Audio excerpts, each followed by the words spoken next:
एक वाक्य नहीं कि हर शब्द सही निकला है ना। क्या गद्दार और चोर ये एकनाथ शिंदे ही है? तो फिर कुणाल कामरा बिल्कुल माफी मांगे। कुणाल कामरा इन्होंने माफी मांगनी चाहिए। ये वही लाल संविधान है जो राहुल गांधी दिखाते हैं। नहीं, संविधान ने अधिकार फ्रीडम ऑफ स्पीच का है। संवैधानिक पोस्ट पे जो बैठे हैं उनका अपमान करने का अधिकार नहीं दिया हुआ। एक और कॉमेडियन, एक और जोक और एक बार फिर से राजनीति।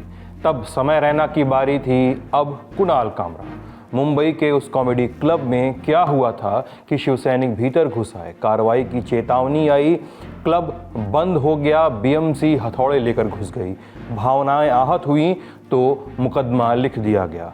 तो क्या कुणाल कामरा का केस क्या है, इस पर आज बात करेंगे, जिस पर खूब बहस चल रही है। आज के लल्लन टॉप शो में इसको विस्तार से खोलेंगे और साथ ही जानेंगे कि संसद में किस बात पर बहस छिड़ी हुई है, क्या है कर्नाटक मुस्लिम आरक्षण का मुद्दा। जानेंगे अपने घर से कैश मिलने के आरोपों पर जस्टिस यशवंत वर्मा ने क्या कहा है और क्या कुछ अलग एंगल भी है इस केस में जिस पर विवाद हो रहा है। और साथ होंगी दिन की अन्य जरूरी खबरें। नमस्ते, हम हैं सिद्धांत और आप देखना शुरू कर चुके हैं लल्लन टॉप शो।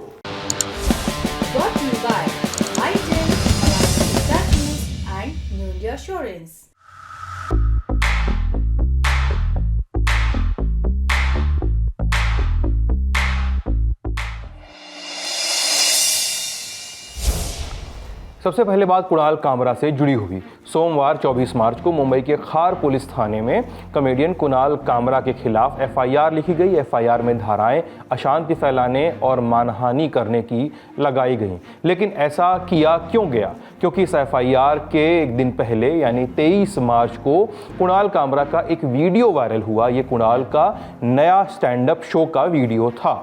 अब कुणाल के शो का नाम था नया भारत और ये शो परफॉर्म किया गया था हैबिटेट कॉमेडी क्लब में। शूट होने की जगह खार में मौजूद दी यूनिकॉन्टिनेंटल होटल। ध्यान दें कि ये वही जगह थी जहां पे कॉमेडियन समय रैना के शो इंडियाज गॉट लैटेंट का शूट हुआ था। समय रैना तो आज मुंबई पुलिस के सामने लैटेंट विवाद पर पूछताछ वास्ते पेश भी हुए थे।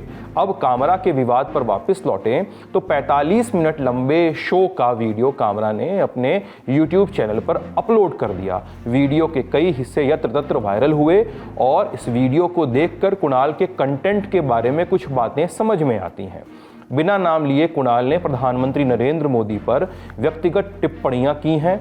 इसके अलावा कामरा ने महाराष्ट्र के डिप्टी सीएम एकनाथ शिंदे की राजनीतिक पोजीशनिंग पर भी टिप्पणी की है। आपको ध्यान होगा कि एकनाथ शिंदे ने शिवसेना को तोड़ा, जिसके बाद शिंदे गुट और उद्धव गुट नाम के दो गुट बने थे और भाजपा और एनसीपी यानी अजित पवार वाले एनसीपी के समर्थन से वो महाराष्ट्र के मुख्यमंत्री बने थे। अब इस घटना को आधार बनाकर कुणाल ने बिना नाम लिए एकनाथ शिंदे पर गाना गाया, जिसके बोल कुछ यूं थे कि ठाणे का रिक्शा, चेहरे पर दाढ़ी, आंखों पर चश्मा, हाय एक झलक दिखलाए कभी गुवाहाटी में छुप जाए, मेरी नज़र से तुम देखो तो गद्दार नज़र वो आए। ऐसा कुणाल कामरा कह रहे हैं। अब इन टिप्पणियों के साथ कुणाल कामरा ने अपने शो में कुछ अन्य टिप्पणियां भी की हैं।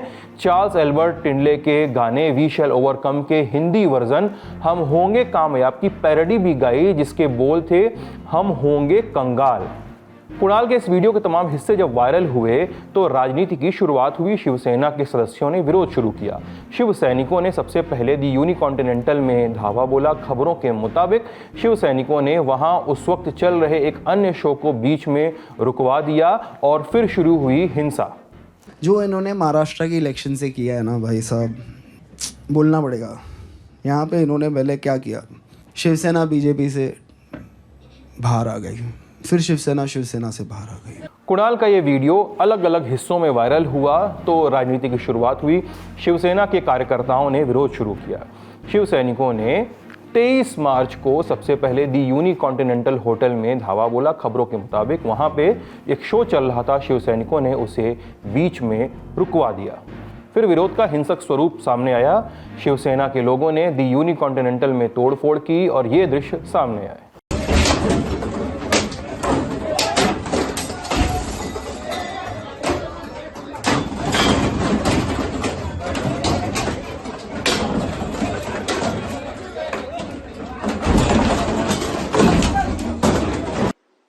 पैसे के लिए हमारे ऊपर टीका टिप्पणी कर रहे हैं, हमारे नेता के ऊपर टीका टिप्पणी कर रहे हैं। कुणाल कामरा, अब तुम महाराष्ट्र नहीं, हिंदुस्तान में भी अभी घूम नहीं सकते। हमारे शिवसैनिक है ना, आपको आपकी जगह दिखाएंगे। और संजय राउत यूबीटी वाले, क्या आपकी हालत हुई है? अरे हमें बुरा लग रहा है, हमारे नेता के ऊपर टीका टिप्पणी करने के लिए आपके पास कार्यकर्ता भी नहीं बचे। संजय राउत, अगर आप में हिम्मत है ना तो आप हमारे ऊपर टीका टिप्पणी करो।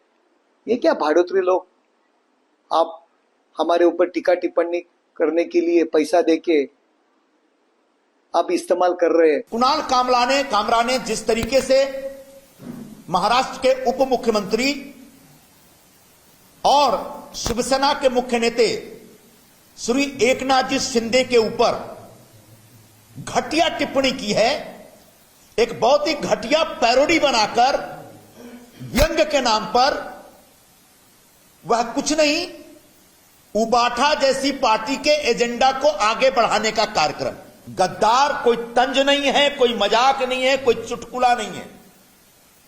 यह एक सीरियस एलिगेशन है, एक आरोप है, और कोई भी आरोप मजाक नहीं हो सकता। चूंकि शिवसेना से जुड़े नेताओं ने तोड़फोड़ भी की थी तो 19 शिव सैनिकों के खिलाफ मुकदमा लिखा गया। धाराएं क्या लगाई गई वो आप स्क्रीन पर भी देख सकते हैं।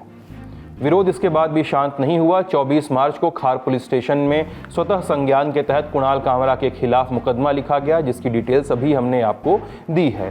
संविधान में अधिकार संवैधानिक पोस्ट पे जो बैठे हैं उनका अपमान करने का अधिकार नहीं दिया हुआ। लेकिन आपके नहीं, संविधान में अधिकार फ्रीडम ऑफ स्पीच का है। संविधान में अधिकार संवैधानिक पोस्ट पे जो बैठे हैं उनका अपमान करने का अधिकार नहीं दिया हुआ। लेकिन आपके 24 मार्च की दोपहर हैबिटेट स्टूडियो से दृश्य सामने आए। यहाँ बृहन मुंबई नगर निगम यानी बीएमसी के अधिकारी पहुंचे हुए थे। उनके हाथों में थे हथौड़े और आदेश अतिक्रमण हटाना है, और देखते ही देखते हैबिटेट स्टूडियो में तोड़फोड़ शुरू की गई।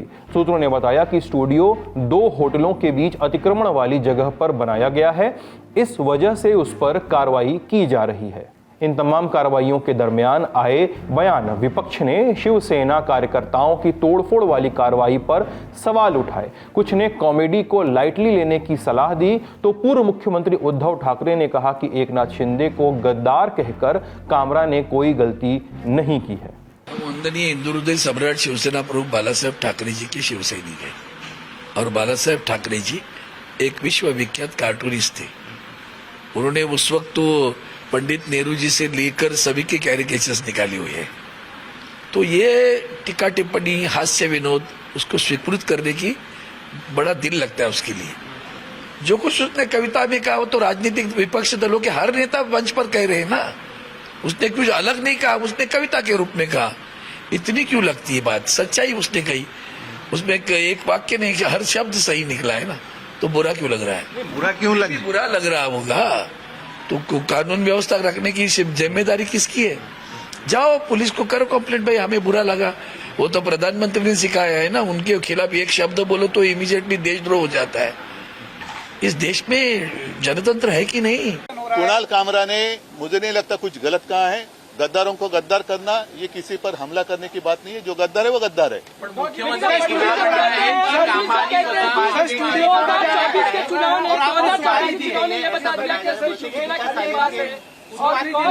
वो छोड़ो, वो नहीं, वो पूरा गाना आप सुन लो, चाहिए तो आपके पास होगा तो बजा कर दिखाओ।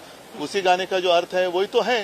नहीं, इस हमले से शिवसेना का कोई संबंध नहीं। ये गद्दार सेना ने किया है, इसका कोई शिवसेना से लेना देना नहीं है। जिसके खून में गद्दारी आहे वो शिवसैनिक होई नाही सकता। गद्दारांचं उदात्तीकरण करणारा आणि शिवरायाचा अपमान झाला असताना गप्प बसेल हा शिवसैनिक असू शकत नाही। कुणाल कामरा ने हमारे ऊपर भी इसी प्रकार से टीका टिप्पणी की है। देखिए, मैं मानता हूं कि एक फ्रीडम ऑफ एक्सप्रेशन,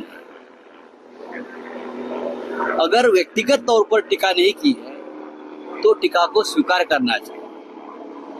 व्यक्तिगत तौर पर, पर्सनल लेवल, अगर आप जब अकार्यक्षम सरकार होती है, जब ये लोग कंफ्यूज हो जाते हैं, अंदरूनी झगड़ों में लग जाते हैं, तो फिर किसी को माओवादी, अर्बन नक्सल, ये सारी बातें उछल के लाते हैं। क्यों कुणाल कामरा माफी मांगे क्या गद्दार और चोर ये एकनाथ शिंदे ही है? तो फिर कुणाल कामरा बिल्कुल माफी मांगे, लेकिन एकनाथ शिंदे ने पहले जवाब देना चाहिए कि वही गद्दार और चोर है।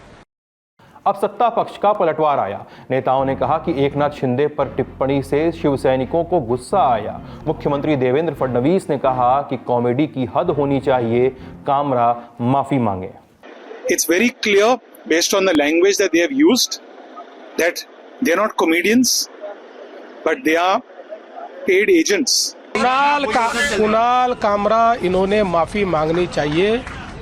वो जिस प्रकार से संविधान का फोटो दिखाकर ट्वीट कर रहे हैं, ये वही लाल संविधान है जो राहुल गांधी दिखाते हैं। ये राहुल गांधी का संविधान जो न राहुल गांधी ने पढ़ा है न कामरा ने पढ़ा है। ऐसे संविधान का फोटो निकालकर आपकी गलती को आप लेजिटिमेट नहीं कर सकते, क्योंकि इसी संविधान ने ये कहा है कि हर एक की स्वतंत्रता ये अक्षुण्ण है, लेकिन उस पर मर्यादा भी है। जब वो दूसरे की स्वतंत्रता पर आक्रमण करती है तो ऐसी स्वतंत्रता पर मर्यादाएं भी आती है। दूसरे की स्वतंत्रता पर, दूसरे के विचारों पर आप आक्रमण नहीं कर सकते। इसलिए राहुल गांधी का संविधान दिखाकर आप अपने कुकर्मों से नहीं बच सकते। एकनाथ शिंदे त्याच्याबद्दल तुम्ही बघितलेलं आहे। खरं तर कायदा, संविधान, नियम याच्या बाहेर कुणीच त्या ठिकाणी जाऊ नये। तुम्हाला प्रत्येकाला, तुम्हाला, मला, सगळ्या आजूबाजूच्या जनतेला जेवढा अधिकार दिलेला आहे संविधानाने, त्या अधिकाराचा वापर करून वैचारिक वेगवेगळ्या प्रकारच्या वक्तव्य प्रत्येकाची असू शकतात, विचारधारा वेगवेगळी असू शकते, मतमतांतर असू शकतं, पण ते मांडताना आणि चर्चा त्याची होताना त्याच्यातनं नवीन प्रश्न निर्माण होऊन आमच्या पोलीस खात्याला पण वेगळं काही काम, कायदा सुव्यवस्था राखण्याचं निर्माण होणार नाही, याची पण काळजी, खबरदारी ही प्रत्येक जबाबदार नागरिकांनी घेतली पाहिजे असं माझं मत आहे। खबरों के मुताबिक इस मैटर पर कुणाल कामरा का भी पक्ष सामने आया है। एनडीटीवी ने सूत्रों के हवाले से दावा किया कि कुणाल कामरा ने माफी मांगने से इनकार कर दिया है। उन्होंने पुलिस से कहा है कि सिर्फ अदालत के कहने पर ही वो माफी मांगेंगे। इस बीच एक ऑडियो भी वायरल है जिसके बारे में दावे किए जा रहे हैं कि ये एक शिवसेना कार्यकर्ता और कुणाल कामरा के बीच की बातचीत का है। सुनते हैं। कुणाल कामरा बात करेगा? हाँ हाँ बोलो। जगदीश शर्मा बोल रहा हूँ, सूचना शाखा में। क्या बोले थे तूने साहब के बारे में? वीडियो डाला है। कौन सा साहब है? शिंदे साहब, हमारे मुख्यमंत्री, उनके बारे में क्या वीडियो डाला है? अभी तो मुख्यमंत्री का है, उप मुख्यमंत्री उप मुख्यमंत्री है, उनके बारे में क्या वीडियो डाला है तूने? देखा ना आपने वीडियो? देखा है, होटल को जाके देख ले हम लोग ने क्या हाल किया। अभी तू जिधर मिलेगा ना तेरा भी वही हाल होगा, समझा क्या? किधर रहता है तू? तमिलनाडु। तमिलनाडु तेरी तमिलनाडु में आके मारेगा देखो, वही है कुणाल कामरा। हेलो, आजा तमिलनाडु आजा। किधर आने का? तमिलनाडु। तमिलनाडु में कैसा पूछेगा भाई?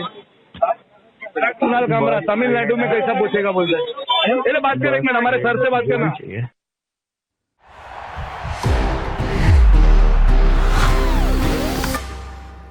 That's the power of the statue.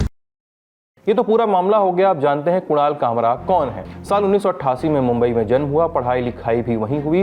BCom की पढ़ाई दूसरे साल में छोड़ दी, ड्रॉप आउट, एक एड एजेंसी में काम करना शुरू किया। साल 2013 में पहला स्टैंड अप गिग परफॉर्म किया, कॉमेडी की गाड़ी चल निकली।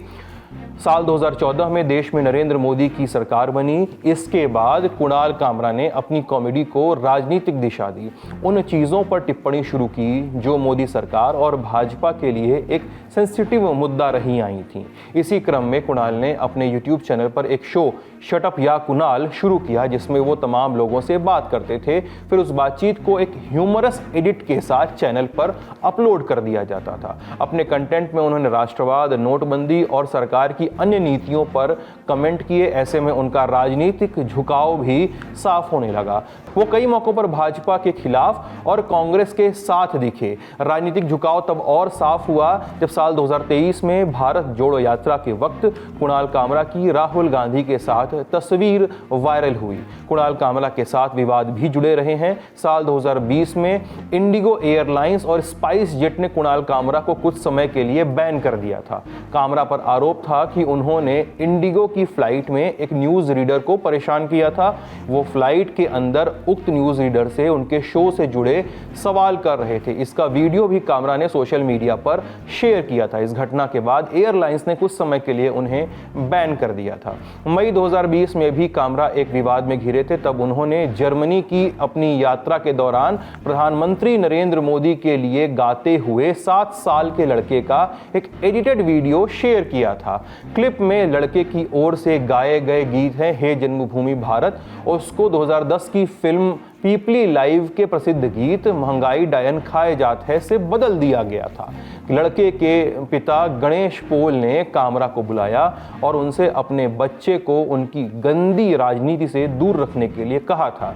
कामरा ने जवाब दिया कि वो बच्चे का मजाक नहीं उड़ा रहे थे। राष्ट्रीय बाल अधिकार संरक्षण आयोग यानी NCPCR ने घटना का संज्ञान लिया और ट्विटर, अब एक्स जिसे कहते हैं, और दिल्ली पुलिस से ट्वीट को हटाने के लिए कहा था। बाद में कुणाल कामरा ने अपना पोस्ट हटा दिया था। नवंबर 2020 में कुणाल कामरा ने सुप्रीम कोर्ट के एक फैसले के बाद एक्स पर, तब ट्विटर हुआ करता था, न्यायपालिका के खिलाफ व्यंग्यात्मक टिप्पणियां की थी। इन पोस्ट को अदालत की अवमानना माना गया और उनके खिलाफ अवमानना की कार्रवाई शुरू भी की गई थी। कामरा ने अपने जवाब में कहा था कि उनकी टिप्पणियां न्यायपालिका की नींव को हिला नहीं सकती हैं। न्यायपालिका की साख उसके काम पर निर्भर करती है। 2022 में कामरा ने सोशल मीडिया पर एक तस्वीर शेयर की। इसमें सुप्रीम कोर्ट की इमारत पर भारतीय तिरंगे की जगह एक राजनीतिक पार्टी का झंडा दिखाया गया था। इस पर वाराणसी के एक वकील ने राष्ट्रीय ध्वज के अपमान का आरोप लगाते हुए उनके खिलाफ आपराधिक मुकदमा दर्ज कराया था। 6 अप्रैल 2023 को सरकार ने IT रूल्स 2021 में संशोधन करते हुए फैक्ट चेक वेबसाइट्स के लिए ये अनिवार्य कर दिया था कि वे केंद्र सरकार के किसी भी काम के संबंध में फर्जी, झूठी या भ्रामक जानकारी को प्रकाशित, शेयर या होस्ट न करें। सरकार ने कहा कि फर्जी, झूठी और भ्रामक जानकारी की पहचान केंद्र की फैक्ट चेकिंग यूनिट करेगी। इसे लेकर कुणाल कामरा केंद्र सरकार के खिलाफ कोर्ट पहुंचे। उन्होंने इन संशोधनों को रद्द करने की मांग की थी। इस याचिका में कामरा ने कहा था कि व्यंग्य का फैक्ट चेक नहीं किया जा सकता। अगर केंद्र सरकार व्यंग्य की जांच करे और उसे फर्जी या भ्रामक बताकर सेंसर कर दे तो राजनीतिक व्यंग्य का मकसद पूरी तरह से फेल हो जाएगा। अप्रैल 2024 में कुणाल कामरा ने अपनी कॉमेडी वीडियो में बॉलीवुड एक्टर सलमान खान और उनके शो बिग बॉस पर भी कुछ जोक्स किए थे। उनका ये वीडियो काफ़ी वायरल भी हुआ था। उस समय खबरें आई थी कि सलमान उन पर मानहानि का केस करेंगे, ऐसा खबरों ने कहा था।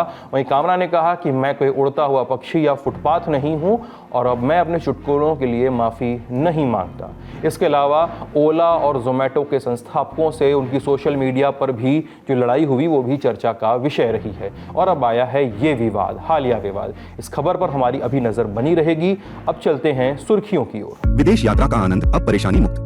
अपनाइए न्यू इंडिया की overseas travel ease policy. New India Assurance Bharat की प्रमुख मल्टीनेशनल जनरल इंश्योरेंस कंपनी अब व्हाट्सएप पर भी उपलब्ध।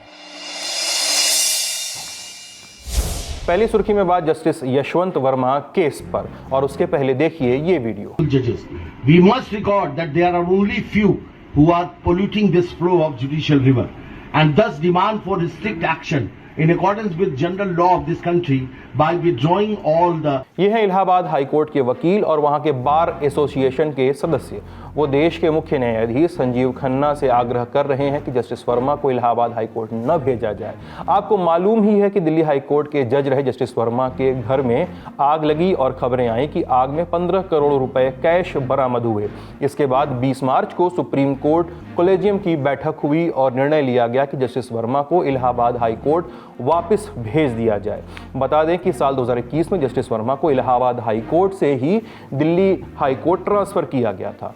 अब उन्हें वापस भेजे जाने का फैसला लिया गया और फिर 24 मार्च यानी आज के दिन सुप्रीम कोर्ट ने अपनी वेबसाइट पर कॉलेजियम मीटिंग में लिए गए निर्णय को अपलोड कर दिया। इसमें साफ लिखा था कि जस्टिस वर्मा को इलाहाबाद हाईकोर्ट वापस भेजा जाएगा, यानी 20 मार्च वाली मीटिंग पर आज आधिकारिक मुहर लग गई थी। तो अभी आपने जिन वकीलों को देखा सुना वो फिर से अपनी बात दोहरा रहे थे कि इलाहाबाद हाईकोर्ट कोई कूड़ेदान नहीं है। इस खबर में एक अपडेट 23 मार्च को भी आया था, जब सुप्रीम कोर्ट ने जस्टिस वर्मा के घर पर अग्निशमन का एक वीडियो भी सामने रखा था। इस वीडियो में नोट के जले हुए बंडल दिखाई दे रहे थे।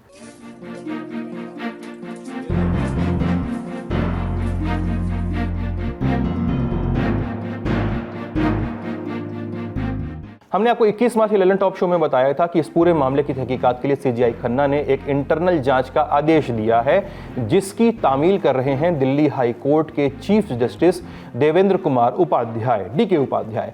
कोर्ट ने जांच के लिए 3 मेंबर कमेटी का गठन किया था और कमेटी ने मांगे जस्टिस वर्मा से जवाब। जस्टिस वर्मा ने अपने जवाब में कहा, वीडियो में जला हुआ कैश दिखाया गया है, लेकिन जब मैंने वो साइट देखी थी तो वहां ऐसा कोई भी दृश्य मौजूद नहीं था।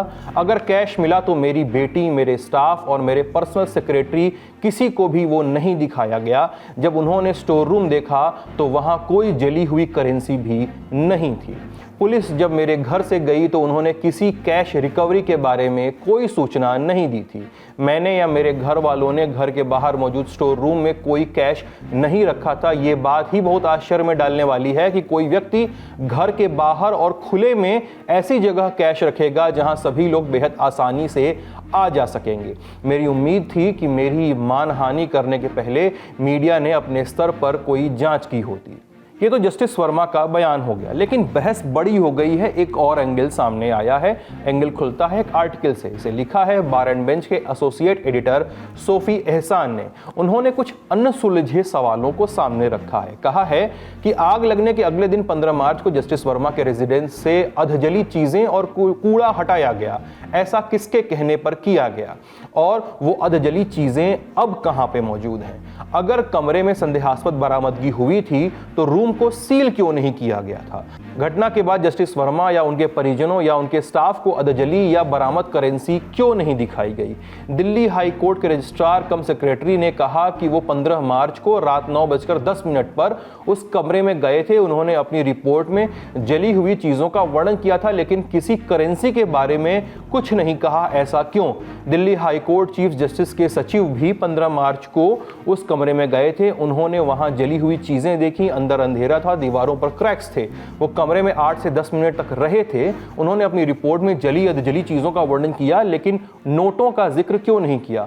कोई अपने घर के आउट हाउस में क्यों इतना कैश स्टोर करेगा? जिस फोन से अधजले नोटों की वीडियो बनाई गई उस फोन को जब्त क्यों नहीं किया गया, सीज क्यों नहीं किया गया? सीजीआई या दिल्ली हाई कोर्ट के चीफ जस्टिस ने ऐसे आदेश नहीं दिए हैं। 14 मार्च को रात 11:30 बजे आग लगी और दिल्ली पुलिस कमिश्नर संजय अरोड़ा ने high court chief justice DK Upadhyay को फोन किया 15 मार्च शाम 4:50 पर। अगर इतना कैश बरामद हुआ था तो हाईकोर्ट को इन्फॉर्म करने में 17 घंटे की देर क्यों की गई? जस्टिस यशवंत वर्मा के घर में लगे सीसीटीवी कैमरों के फुटेज कहां है? ध्यान रहे कि ये बार एंड बेंच के सवाल हैं जो उन्होंने जस्टिस वर्मा की सफाई को सापेक्ष रख के लिखे हैं। इस केस की जांच अभी जारी है। इस सुर्खी में फिलहाल इतना ही। अब अगली सुर्खी संसद से है, जहां पर आरक्षण को लेकर बवाल हुआ है। आज हंगामा कायदे से। मामला है कर्नाटक का, जहां चर्चा है कि सरकारी ठेकों में मुस्लिम ठेकेदारों को 4% आरक्षण दिया जाएगा।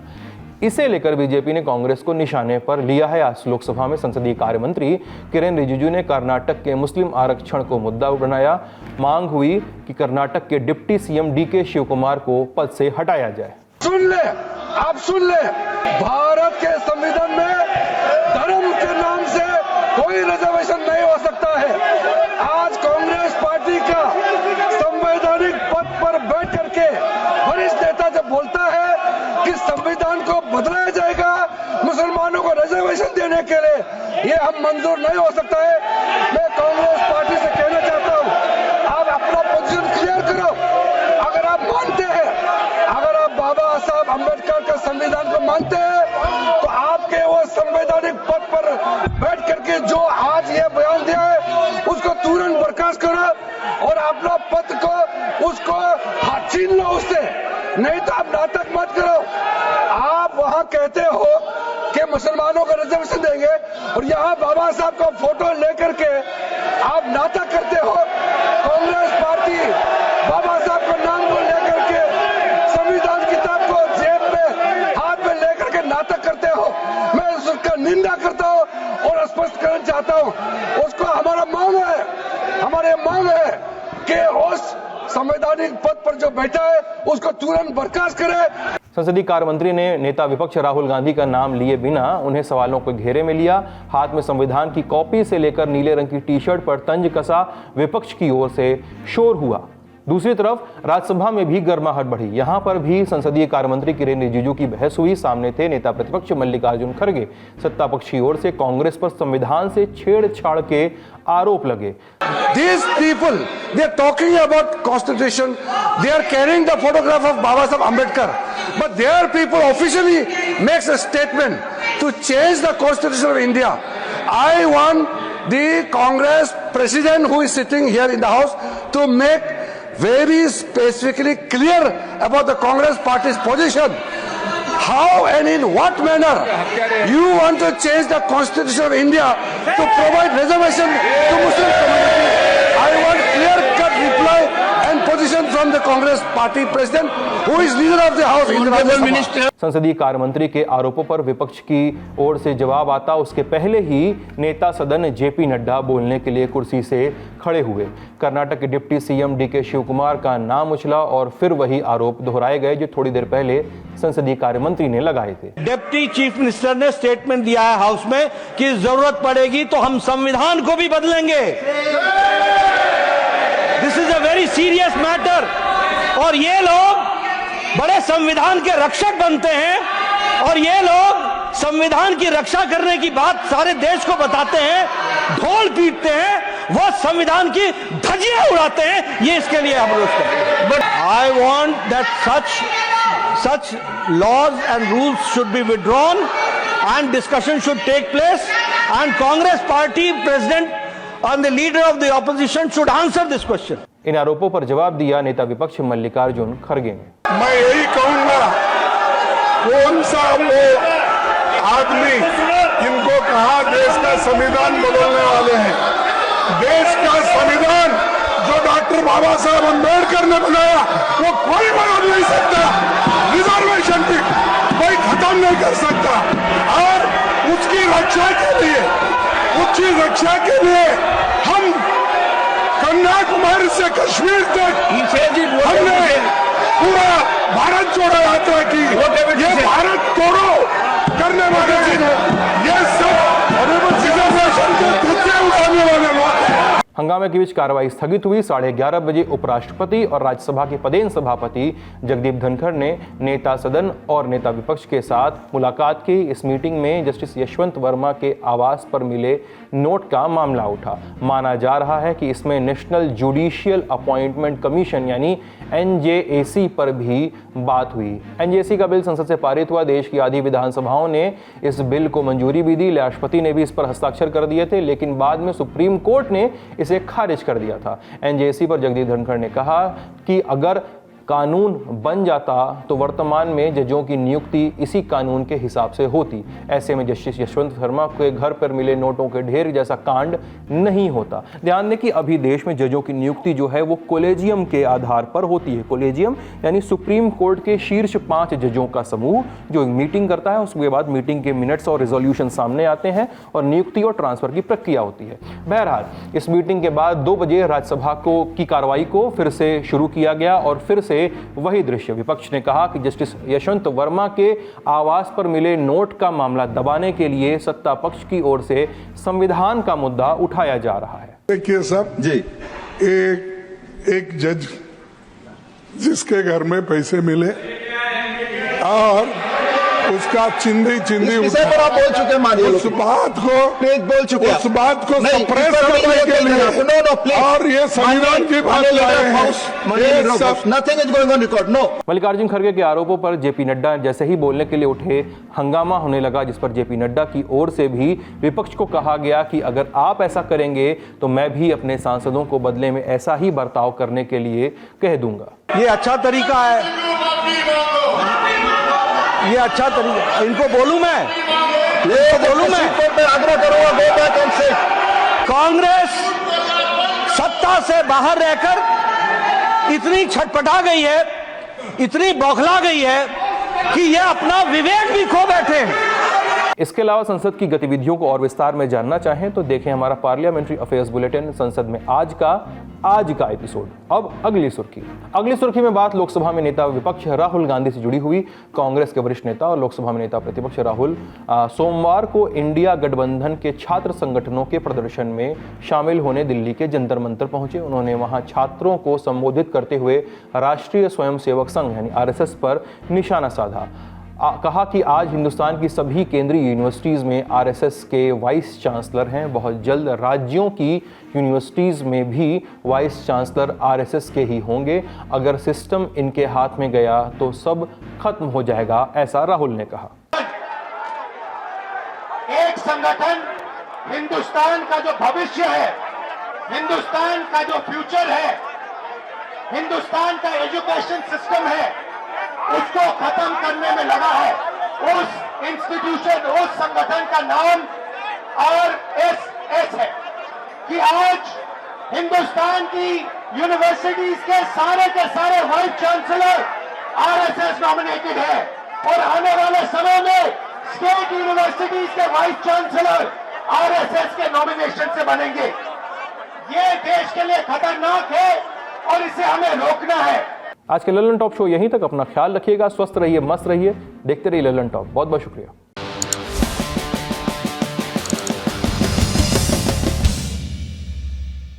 बिक्की जॉन प्यार का भूखा, काऊ के धन दौलत का नाव। अंधेरा मुझे प्रिय है, मुझे अंधेरे की औलादों से क्या नफरत होगा। फिर अपनी आजा गुफाओं में आ मेरा फेवरेट गाना है बस। आजा गुफाओं में अभी ना एक एआई से बनेगा ताऊ जो एक अंधेरी गुफा के सामने खड़े हुए हैं और बोलने आइए।